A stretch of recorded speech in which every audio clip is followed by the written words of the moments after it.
আসসালামু আলাইকুম ভিউয়ার্স, আপনারা সবাই ভালো আছেন। আজকে আমরা রুমের যে দরজা থাকে সেই দরজার আদর্শ মাপ জানবো। আপনারা যে বিল্ডিং বাড়িগুলো তৈরি করেন, এই বিল্ডিং বাড়িগুলোতে সাধারণত 4 প্রকারের দরজা হয়ে থাকে।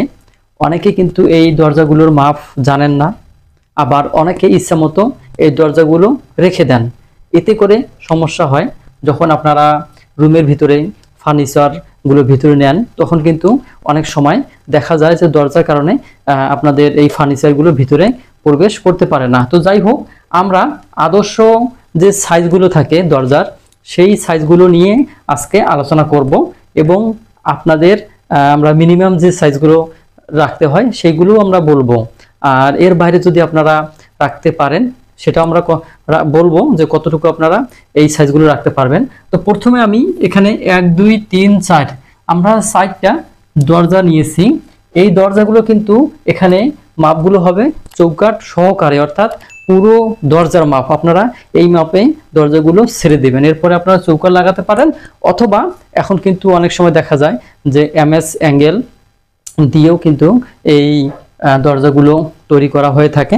তো যাই হোক, প্রথমে আমরা এই ডোর নিয়ে আসবো। প্রথমে এই ডোর হচ্ছে আমাদের যে বিল্ডিং এর মেইন ডোর, অর্থাৎ একটা অ্যাপার্টমেন্ট বিল্ডিং অথবা আপনাদের নিজস্ব বিল্ডিংগুলো যেটা থাকে সেটার জন্য প্রথমে মেইন দরজা যদি আপনার 2 ইউনিটে হয়, তাহলে কিন্তু এখানে পাশাপাশি সিঁড়ি থেকে উপরে ওঠার পরে যে মেইন ডোর পাওয়া যায় সেইটাই হচ্ছে আপনার, আমরা লিখতে পারি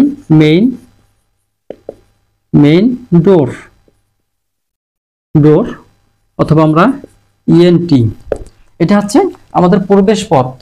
প্রথমে আমরা প্রবেশ পথ জানবো। আমরা এই প্রবেশ পথ জানবো, আমরা মিনিমাম রাখবো 3 ফিট 6 ইঞ্চি। আমরা 3 ফিট 6 ইঞ্চি রাখবো। এখন এই 3 ফিট 6 ইঞ্চি আপনারা যদি ইঞ্চিতে নিয়ে আসেন, তাহলে আপনাদের 42 ইঞ্চি রাখতে হবে। এই 42 ইঞ্চি রাখবেন।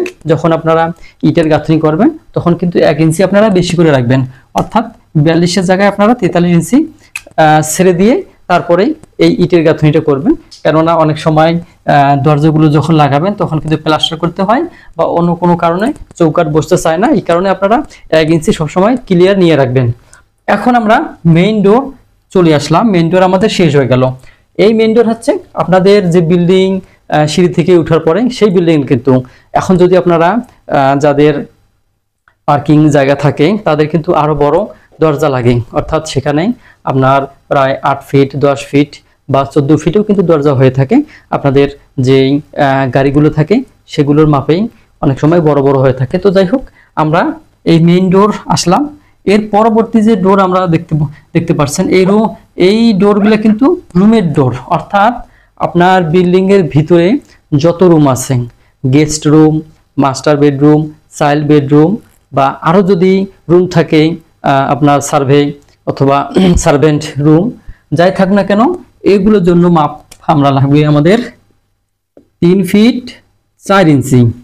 আমরা যদি এটাকে সম্পূর্ণটা ইঞ্চিতে নিয়ে আসি তাহলে 40 ইঞ্চি। এই 40 ইঞ্চি আমরা প্রতিটা দরজার জন্য রাখতে পারি। সেটা আপনার মাস্টার বেডরুম বেড হইতে পারে, অথবা চাইল্ড বেড হইতে পারে, অথবা গেস্ট বেড হতে পারে, ETC। অর্থাৎ এই master bed, child bed, guest bed, এই দরজাগুলো যতগুলো আপনার ভিতরে দরজা থাকবে, রুমের দরজা, শয়নকক্ষ, সেগুলো কিন্তু 3 ফিট 4 ইঞ্চি আপনাকে মিনিমাম রাখতে হবে। এখন এই ক্ষেত্রে যদি আপনারা অনেকেই 42 ইঞ্চিও রাখতে পারেন, তবে এটা হচ্ছে মিনিমাম, এটা আপনাকে রাখতে হবে, এটা আদর্শ মাপ। আর যদি আপনি এর নিচে রাখেন তাহলে কিন্তু আপনার ফার্নিচার ভিতরে প্রবেশ করা অনেক কষ্ট হয়ে যাবে। আর যদি বড় করতে পারেন, যদি আপনার জায়গা বড় থাকে, অনেক সময় জায়গা অনেক থাকে, এবং এই ক্ষেত্রেও আপনি কি করতে পারেন, এর থেকে মাপের বড় মাপেরও দিতে পারেন। এতে করে কোনো সমস্যা হবে না। এরপর আসবো আমরা আমাদের রুমের মাপ চলে গেল। আমরা একটু এখানে দেখি রুম ডোর চলে গেল। এখন আমরা পরবর্তী যে দরজাটা এখানে দেখতে পাচ্ছেন, এটা হচ্ছে কিচেন রুম। এখন এই কিচেন রুমের দরজা আমরা কত ইঞ্চি বা কত ফুট ছাড়বো এই নিয়ে আলোচনা করব। তো এই কিচেন রুমের দরজাটা আমরা 3 ফিট ছাড়বো, 3 ফিট ছাড়বো।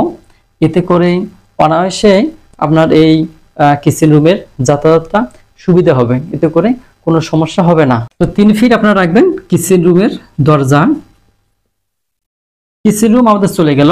এখন প্রশ্ন হলো যে আপনারা যদি ইচ্ছা করেন তাহলে কিন্তু এটা 2.5 ফিটও রাখতে পারেন, এতে কোনো সমস্যা হবে না। এরপরে আমাদের পরবর্তী যে দরজা আছে, এই দরজাটা হচ্ছে আমার টয়লেট এবং বারান্দার দরজা। টয়লেট এবং বারান্দার দরজা কিন্তু আমরা একই মাপে রাখতে পারি, টয়লেট বা বারান্দা। তাহলে আমরা এখানে লিখব যে 2 ফিট 6 ইঞ্চি। এই 2 ফিট 6 ইঞ্চি যদি আমরা নিয়ে আসি তাহলে আমাদের এখানে 30 ইঞ্চি হবে, আর এখানে 3 বার 36 ইঞ্চি। তো যাই হোক, এই 30 ইঞ্চি কিন্তু আপনারা টয়লেট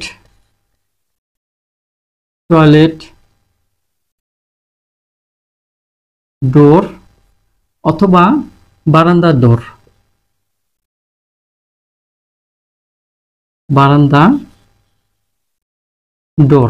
এই বারান্দা এবং টয়লেট দরজাগুলো আপনারা কি করবেন, 30 ইঞ্চি গ্যাপ রাখবেন। এখন আপনাদের কাজের সুবিধাতে আপনারা 1 ইঞ্চি বাড়তি করে রাখতে পারেন। তো এই হচ্ছে 4 ধরনের দরজার সাইজগুলো আপনারা এইভাবে দিবেন। এখন কথা হচ্ছে যে এই যে আপনারা বারান্দার দরজাগুলো দেখতে পাচ্ছেন, এই মাপগুলো, এই বারান্দার দরজা কিন্তু আপনারা প্লাস্টিকও ব্যবহার করতে পারেন অথবা কাঠেরও ব্যবহার করতে পারেন। এবং এই টয়লেটের যে দরজাগুলো এটা ম্যাক্সিমাম আপনারা প্লাস্টিক ব্যবহার করতে পারেন। আর এখন কিন্তু বাজারে অনেক ধরনের প্লাস্টিক ডোর পাওয়া যায়, যেগুলো আপনার রান্নাঘর এবং বেডরুম এবং মেইন ডোর এগুলো কিন্তু ব্যবহার করা যায়। তো যাই হোক, আপনাদের বাজেট এবং আপনাদের পরিকল্পনার উপরেই কিন্তু এই খরচগুলো নির্ভর করবে। তো আজকে আমরা শুধুমাত্র এই দরজাগুলোর সাইজ নিয়ে আলোচনা করলাম। তো আপনারা যখন আপনাদের বাড়ি করবেন তখন এই জিনিসগুলো মাথায় রেখে আপনারা বাড়ি কাজ শুরু করবেন এবং এইভাবে দরজাগুলোর সাইজগুলো আপনারা মেপে চেক করে নেবেন। তো যাই হোক, আমার এই ছোট চ্যানেলে যারা নতুন অবশ্যই চ্যানেলটি সাবস্ক্রাইব করে রাখবেন এবং আপনাদের আমার যে কোনো ভিডিও সম্বন্ধে যদি কোনো প্রশ্ন বা মতামত মন্তব্য থাকে অবশ্যই আপনার কমেন্টে জানাবেন, আমি সেটার উত্তর দেওয়ার চেষ্টা করব। এবং সেই সাথে যদি আপনাদের কোনো পরামর্শ থাকে সেই বিষয় নিয়ে কিন্তু আপনারা আলোচনা করতে পারেন। তো আজকের মতো ভালো থাকেন, সুস্থ থাকেন, পরবর্তী কোনো ভিডিওতে কথা হবে। আজকের মতো বিদায়, আল্লাহ হাফেজ।